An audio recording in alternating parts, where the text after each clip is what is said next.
You've been alive for a long time now.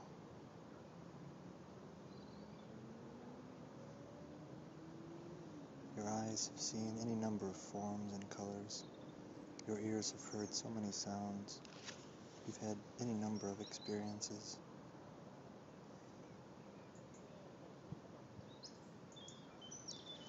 And that's all they were. Experiences. You've eaten delicious foods, and all those good tastes were just good tastes, nothing more. And the bad tastes were just bad tastes. That's all.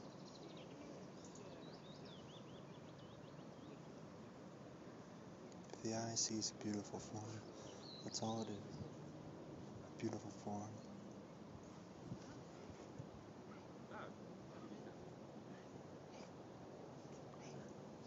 To nie ma żadnego ciasteczka Maliko, nic, no za chwilę to leci.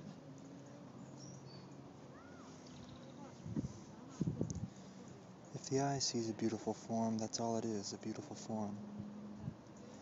An ugly form is just an ugly form.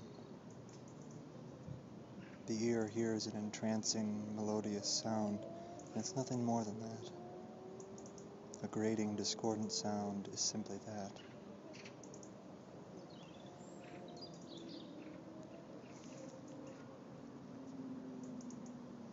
Now is the time to allow the mind to let go of attachments.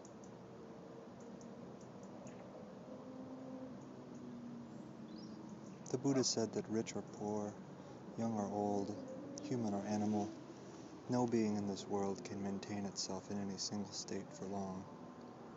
Everything experiences change and deprivation. This is a fact about life about which we can do nothing to remedy.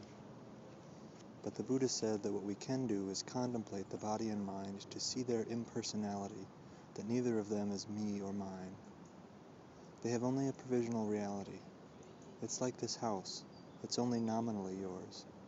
You couldn't take it with you anywhere. The same applies to your wealth, your possessions, and your family. They're yours only in name. They don't really belong to you. They belong to nature. Now this truth doesn't apply to you alone. Everyone is in the same boat, even the Lord Buddha and his enlightened disciples. They differed from us only in one respect, and that was their acceptance of the way things are. They saw that it could be no other way. So the Buddha taught us to probe and examine the body, from the soles of the feet up to the crown of the head, and then back down to the feet again. Just take a look at the body. What sort of things do you see? Is there anything intrinsically clean there? Can you find any abiding essence? This whole body is steadily degenerating. The Buddha taught us to see that it doesn't belong to us. It's natural for the body to be this way, because all conditioned phenomena are subject to change. How else would you have it? In fact, there's nothing wrong with the body the way it is. It's not the body that causes suffering, it's wrong thinking. When you see things in the wrong way, there's bound to be confusion.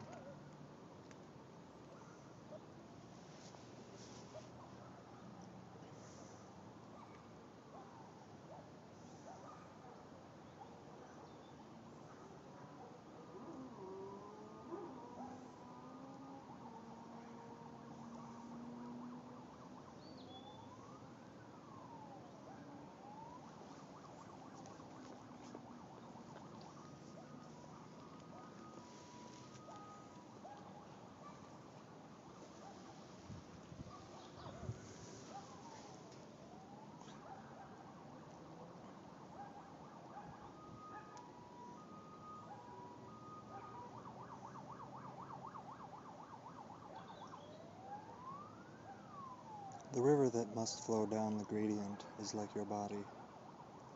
Having been young, your body's become old and is meandering toward its death. Don't go wishing it were otherwise. It's not something you have the power to remedy.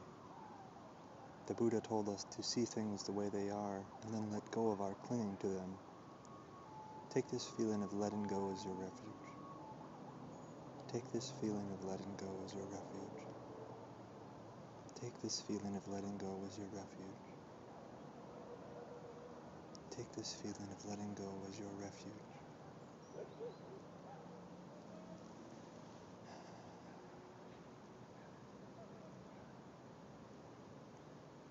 Take this feeling of letting go as your refuge.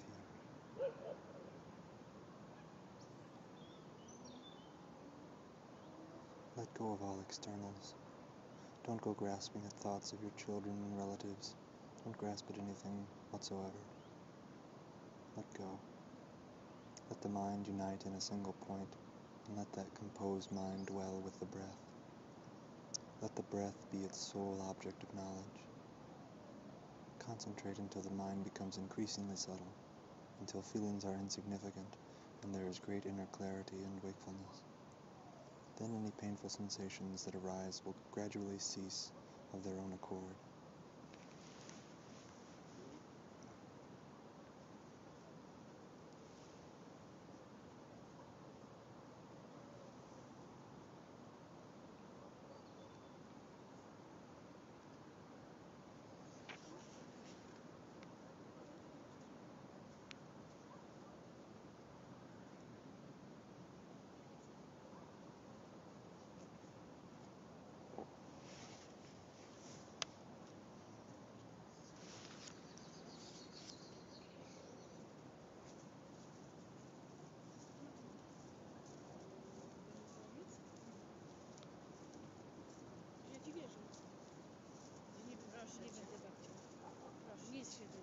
Średniowiecze. Się będziesz zabezpieczać. Proszę przestań.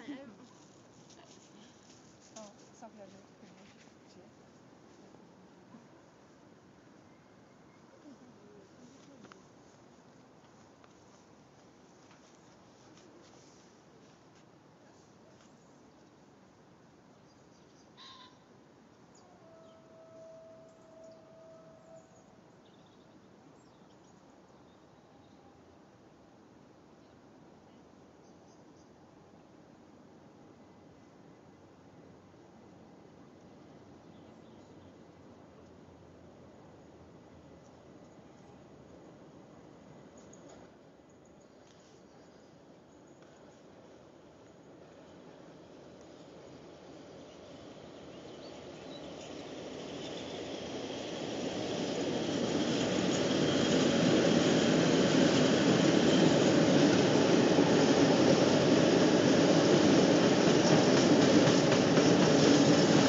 Chodź, nie bój się. Chodź, Majlusia. Majla. Majla, chodź tu. Majla.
Permanent, alas, are all conditions, arising and passing away.